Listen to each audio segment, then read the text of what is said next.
We did a segment before you came on talking about a little bit about Karine Jean-Pierre and Sonny Hostin, too, who always lead with race. They're obsessed with their own race. Karine Jean-Pierre has failed to she has made sure to mention the fact that she is black and, quote, queer in every interview she's done to promote her book. You're the opposite. You happen to be black. I never hear you make an issue out of this. It seems like a totally different approach to race and the fact that your blackness is incidental to who you are. Can you just speak to that a bit? Because I'm overwhelmed with the obsession on this issue on the left. Let me tell you, you know who always reminds me that I'm black? The Democrats.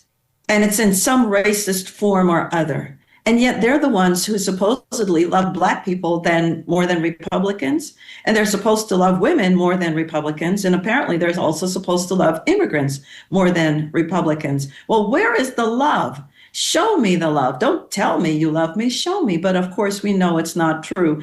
You know, these Democrats, thankfully, it's not all of them, but some of them, they're fighting the Civil War all over again. They will never let the wounds heal. They keep ripping the scab off, ripping the bandage off, because it serves their own purpose. Meanwhile, the rest of us, we just want to get on with our lives. I mean, here I am, Megyn, in Virginia. I have to win my own race as lieutenant governor on my own. The governor does not choose me. The people of Virginia choose me. And so the Republican Party nominated me. Think about that. The big bad Republicans nominated me, a female black immigrant. And then the people of Virginia chose me. I am second in command, Reagan, in the former capital of the Confederate States. My God, have we not changed? Have we not changed? Why do we keep doing this to each other? Let's just get on with our lives. Let's live long and prosper. You know, I'm a Star Trek fan. Let's allow people to be. We care about the pocketbook issues again. Are my children being educated? Am I going to be safe? How are you going to help me? Are you going to make my life harder than it already is? Are you going to break down the barriers? What are you going to do? That's what the people want to know, not these constant, race, and more race and overcomer and all this nonsense. Come on. But I am an overcomer. Our children are overcomers.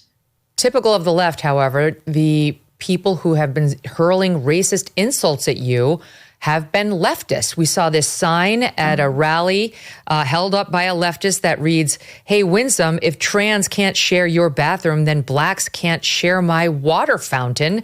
Not sure it gets more racist than that.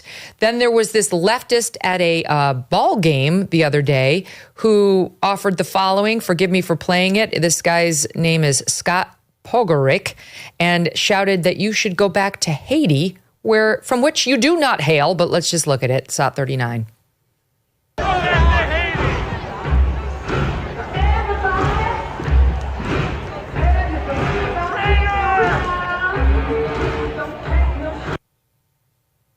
Turns out this guy works for Lockheed Martin, which is now looking into these allegations. He's, I think, suspended for the time being. Your thoughts on what you've been subjected to by the tolerant left?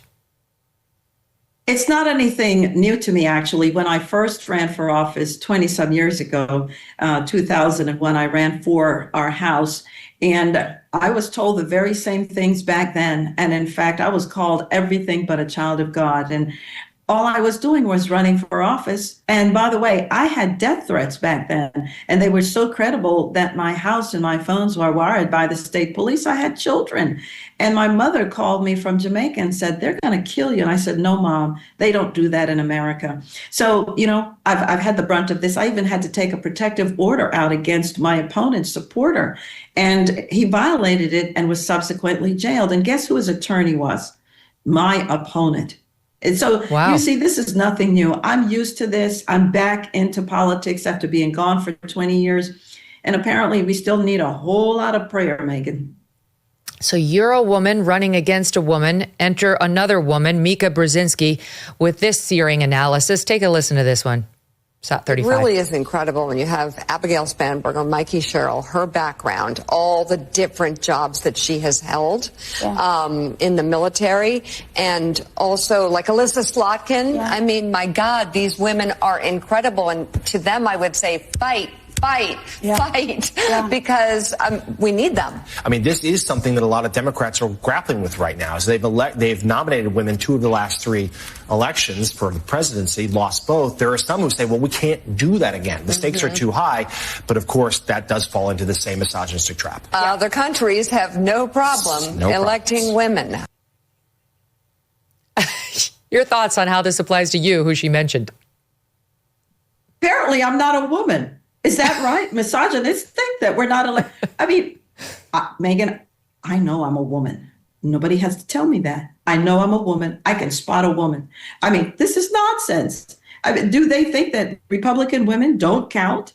And what about the credibility of being running for office? I mean, I led a men's prison ministry. I had a women's homeless shelter, mopped the floors at a food pantry, but had my own business. I've been the CEO of businesses, a Marine Corps veteran. I mean, I have done it, you name it. Chamber of Commerce, led programs, etc. Worked for other politicians. I mean, come on. What else do I need to do to prove that I'm quite capable? And here I am also lieutenant governor. Is that not enough? And then I was elected again 20 years ago to the House of Delegates and got bills passed, bipartisan. These Democrats, I don't think they stand for anything. Apparently, Republican women don't count. Buy gold and get free silver. That's right. For every $5,000 purchased from Birch Gold Group this month in advance of Veterans Day, they will send you a free patriotic silver round that commemorates the Gadsden and American flags. Look, gold is up over 40% since the beginning of this year, and Birch Gold can help you own it by converting an existing IRA or 401k into a tax-sheltered IRA in physical gold. Plus, they'll send you free silver honoring our veterans on qualifying purchases. And if you are current or former military, Birch Gold has a special offer just for you. They are waiving custodial fees for the first year on investments of any amount. With an A+ rating from the Better Business Bureau and tens of thousands of happy customers, consider diversifying your savings into gold. Text MK to the number 989898 for a free info kit and to claim your eligibility for free silver with qualifying purchase before the end of the month. Again, text MK to the number 989898. Message and data rates may apply. Thanks so much for watching. If you like what you just saw, hit the subscribe button for more clips and full episodes.